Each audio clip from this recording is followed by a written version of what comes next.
ইরানের পরমাণু ইস্যুতে ছাড় দিতে প্রস্তুত ট্রাম্প নেপথ্যেই। ইরানকে হটানোর প্রয়োজন সফল হবে কি সৌদি, পাকিস্তান, তুরস্কের? জানাবো যুদ্ধের বড় খেসারত আমেরিকা, ট্রাম্প কি আসলেই হেরে গেছেন? এবং সর্বশেষ জানাবো আরো কঠিন হুঁশিয়ারি, আমেরিকার পা কেটে ফেলবে ইরান।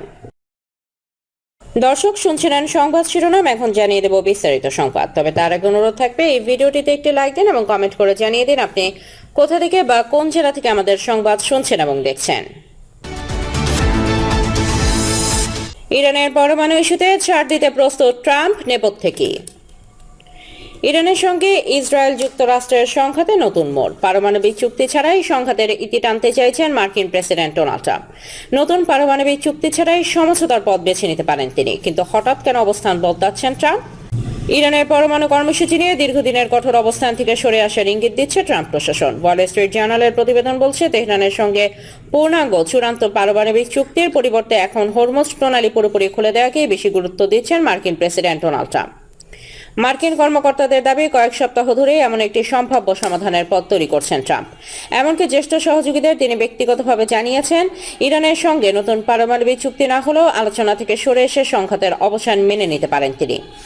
অর্থাৎ ওয়াশিংটনের অগ্রাধিকার এখন ইরানের পরমাণু কর্মসূচির চেয়ে হরমুজ প্রণালীতে স্বাভাবিক জাহাজ চলাচল নিশ্চিত করা। তবে এখানেই তৈরি হয়েছে নতুন জটিলতা। হরমুজ পুরোপুরি খুলে দেওয়ার বিনিময়ে ওয়াশিংটনের সামনে বড় শর্তের তালিকা দিয়েছে তেহরান। এর মধ্যে রয়েছে কয়েক বিলিয়ন ডলারের অর্থ প্রদান, মার্কিন নৌ অবরোধ প্রত্যাহার, মধ্যপ্রাচ্য থেকে মার্কিন বাহিনী সরিয়ে নেওয়া, নিষেধাজ্ঞা প্রত্যাহার এবং আটকে থাকা ইরানি সম্পদ মুক্ত করে দেওয়া। ফলে হরমুজ প্রণালী এখন ইরানের সবচেয়ে গুরুত্বপূর্ণ কৌশলগত দর কষাকষির হাতিয়ার হয়ে উঠেছে। পারস্য উপসাগর, ওমান উপসাগরকে যুক্ত করা এই সংকীর্ণ জলপথ বৈশ্বিক জ্বালানি বাণিজ্যের জন্য অত্যন্ত গুরুত্বপূর্ণ। সংঘাতের পর ক্ষেপণাস্ত্র, ড্রোন হামলার ঝুঁকি এবং চলাচলে বিধিনিষেধের কারণে এই পথে বাণিজ্যিক জাহাজ চলাচল ব্যাহত হয়েছে, যার প্রভাব পড়েছে আন্তর্জাতিক জ্বালানি বাজারেও। ওয়াশিংটন অবশ্য হরমুজ দিয়ে চলাচলকারী জাহাজের ওপর ইরানের বিধিনিষেধ এবং টোল আদায়ের চেষ্টা প্রত্যাখ্যান করেছে। ট্রাম্পও একাধিকবার দাবি করেছে প্রণালীটি পুরোপুরি খুলে দেওয়া হয়েছে, কিন্তু বাস্তব পরিস্থিতি তার সেই ঘোষণার সঙ্গে পুরোপুরি মেলেনি। এর সঙ্গে যুক্ত হয়েছে যুক্তরাষ্ট্রের অভ্যন্তরীণ রাজনৈতিক চাপ। সংঘাত শুরুর আগের তুলনায় দেশটিতে পেট্রোলের দাম এখনো বেশি, আর মধ্যবর্তী নির্বাচনও ঘনিয়ে আসছে। ফলে দীর্ঘ সামরিক অভিযানের পর যুক্তরাষ্ট্রের আসলে কি অর্জন করেছে ভোটারদের সামনে তার দৃশ্যমান ফল তুলে ধরার চাপ বাড়ছে ট্রাম্পের উপর। বিশ্লেষকদের মতে এখানে হরমুজ প্রণালী হয়ে উঠেছে ট্রাম্পের সম্ভাব্য এক্সিট রুট। প্রণালীটি পুরোপুরি সচল হলে সেটিকে সাফল্য হিসেবে তুলে ধরে সংঘাত থেকে বের হওয়ার সুযোগ পেতে পারেন তিনি। কিন্তু তেহরানের কঠিন শর্তে সেই পথ সহজ নয়।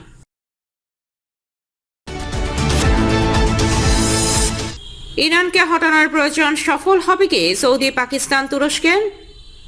মধ্যপ্রাচ্যে ইরানকে নিয়ে সাম্প্রতিক উত্তেজনার মধ্যে তুরস্ক পাকিস্তানের সাথে সৌদি আরবের নতুন ত্রিপক্ষীয় প্রতিরক্ষা চুক্তি নিয়ে বেশ আলোচনা চলছে। ধারণা করা হচ্ছে ইরানের হাত থেকে রক্ষা পেতে এবং প্রতিরোধ করতে তুরস্ক পাকিস্তানের সাথে এই জোট গড়ে তুলেছে সৌদি। এসব কানাঘুষা চলতে থাকায় সৌদিকে কড়া বার্তা দিয়েছে। এই অবস্থায় ইরানকে আশ্বস্ত করেছেন তুরস্কের পররাষ্ট্রমন্ত্রী হাকান ফিদান। এই প্রতিরক্ষা জোট ইরানকে লক্ষ্য করে গঠন করা হয়নি বলে নিশ্চিত করেছেন তিনি। শনিবার তুরস্কের পররাষ্ট্রমন্ত্রী হাকান ফিদান বলেন, পাকিস্তান ও সৌদির সাথে করা প্রতিরক্ষা চুক্তিতে ইরান কিংবা অন্য কোনো দেশকে অভিন্ন হুমকি হিসেবে চিহ্নিত করা হয়নি। তুরস্কের রাষ্ট্রীয় সংবাদ সংস্থা আনাদোলু এজেন্সিকে হাকান ফিদান বলেন, আমরা লিখিতভাবে কোনো অভিন্ন হুমকির কথা উল্লেখ করিনি, কারণ চুক্তিতে সই করা দেশগুলোর কোনো একটির উপর হামলা না করা কোনো দেশকে লক্ষ্যবস্তু হিসেবে বিবেচনা করা হবে না। এর আগে গত শুক্রবার মক্কা যৌথ প্রতিরক্ষা চুক্তিতে সই করেন তুরস্কের president Recep Tayyip Erdogan. Saudi যুবরাজ মোহাম্মদ বিন সালমান ও পাকিস্তানের প্রধানমন্ত্রী শাহবাজ শরীফ। চুক্তি অনুযায়ী তুরস্ক, পাকিস্তান ও সৌদি এই তিন দেশের যে কোনো একটির উপর হামলা হলে সেটিকে তিন দেশের সবার উপর হামলা হিসেবে বিবেচনা করা হবে। কোন দেশ আক্রান্ত হলে প্রথমে তাকে সহায়তার অনুরোধ জানাতে হবে। একই সঙ্গে কি ধরনের সহায়তা প্রয়োজন সেটিও নির্দিষ্ট করতে হবে। সেই সহায়তার পরিধি গোয়েন্দা তথ্য ও রসদ সরবরাহ থেকে শুরু করে গোলাবারুদ কিংবা সামরিক ইউনিট মোতায়েন পর্যন্ত হতে পারে।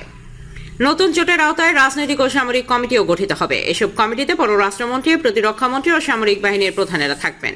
সৌদি আরবে থাকবে একটি সচিবালয়। তিন দেশ যৌথ প্রশিক্ষণ, গোয়েন্দা তথ্য বিনিময়, রসদ সরবরাহ, হুমকি মূল্যায়ন ও সামরিক সক্ষমতার পারস্পরিক সমন্বয় নিয়ে কাজ করবে বলে জানান তুরস্কের পররাষ্ট্রমন্ত্রী হাকান ফিদান।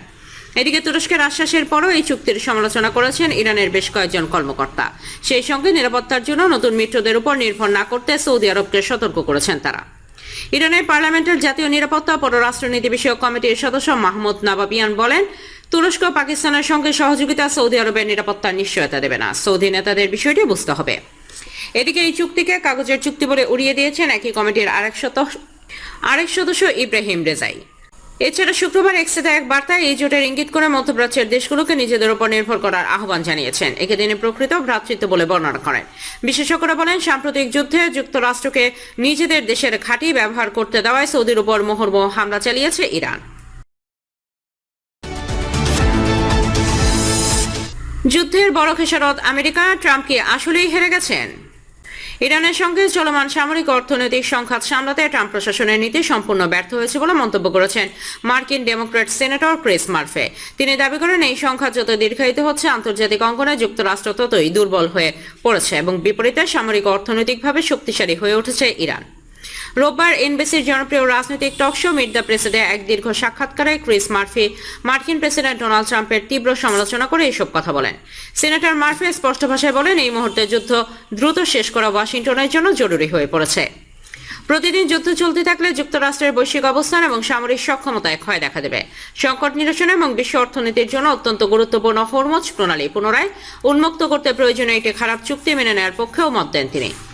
তার মতে, হরমুজ প্রণালীতে সামরিক অস্থিরতা ও সমঝোতাহীন অবস্থা যত দীর্ঘ হবে, তার চড়া মূল্য গুনতে হবে বিশ্ববাসীকে এবং এর প্রত্যক্ষ প্রভাব গিয়ে পড়বে যুক্তরাষ্ট্রের সাধারণ মানুষের উপর।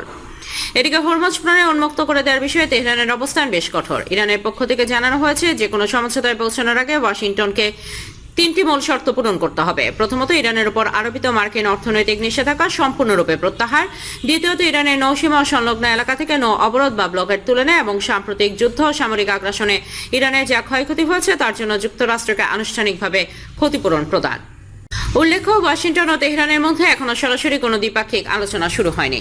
আন্তর্জাতিক মধ্যস্থতাকারীদের মাধ্যমে কেবল বার্তা আদান প্রদান চলছে।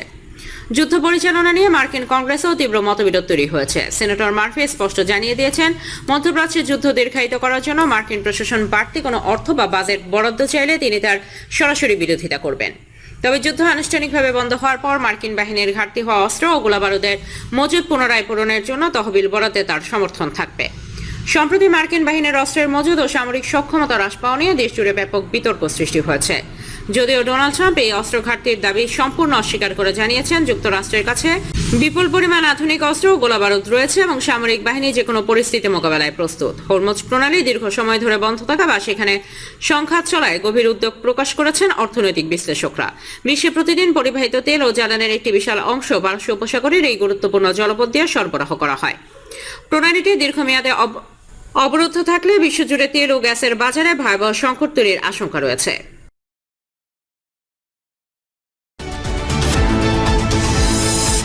আরও কঠিন হুঁশিয়ারি, আমেরিকার পা কেটে ফেলবে ইরান। আমেরিকার বুনিয়াদ কাঁপিয়ে তেহরান থেকে এলো এক অত্যন্ত বিস্ফোরক হুঁশিয়ারি। মধ্যপ্রাচ্য এখন পড়ছে যুদ্ধের আগুনে। আর ঠিক সেই উত্তপ্ত মুহূর্তে ইরানের সামরিক বাহিনীর গ্রাউন্ড ফোর্সের কমান্ডার ব্রিগেডিয়ার জেনারেল আলী জাহান শাহী যুক্তরাষ্ট্রকে সরাসরি চ্যালেঞ্জ ছুড়ে দিয়েছেন। ওয়াশিংটন যদি কোনো রকম দুঃসাহস দেখে ইরানের পবিত্র মাটিতে পা রাখার বিন্দুমাত্র চেষ্টা করে, তবে সেই পাস্টেফ কেটে ফেলা দেওয়া হবে। এমন এক চরম ও কঠোরতম হুমকি দিয়েছেন এই শীর্ষ ইরানি সেনা কমান্ডার। বিশ্ব রাজনীতিতে এখন একটা বিষয় ঘুরপাক খাচ্ছে, আর তা হলো তেহরানের এই অনমনীয় ও বেপরোয়া মনোভাব। এদিকে কূটনৈতিক মহলের অন্তরে কান পাতলায় শোনা যাচ্ছে এক অন্যরকম সুর, যেখানে তেহরান স্পষ্ট জানিয়ে দিয়েছে যে আমেরিকার সঙ্গে এই মুহূর্তে কোনো সরাসরি আলোচনার টেবিলে বসার প্রশ্নই ওঠে না। যত বার্তা বা কথা চালাচালি হচ্ছে, তার সবই হচ্ছে পর্দার আড়ালে কোনো তৃতীয় পক্ষের বা মধ্যস্থতাকারীদের হাত ধরে। ইরানের পররাষ্ট্রমন্ত্রী আব্বাস আরাকচি সংবাদ মাধ্যমকে সাফ জানিয়েছেন যে ওয়াশিংটন অতীতে দ্বিপাক্ষিক চুক্তির চরম লঙ্ঘন করেছে, তার পূর্ণ ক্ষতিপূরণ না দেওয়া পর্যন্ত আলোচনার কোনো রাস্তাই খোলা নেই। ওমানের মধ্যস্থতায় হরমুজ প্রণালীর নতুন রুট ও ট্রাফিক ম্যানেজমেন্ট নিয়ে অবশ্য কিছুটা অগ্রগতি হয়েছে এবং একটি চুক্তির খুব কাছাকাছি পৌঁছে গেছে দুই পক্ষই।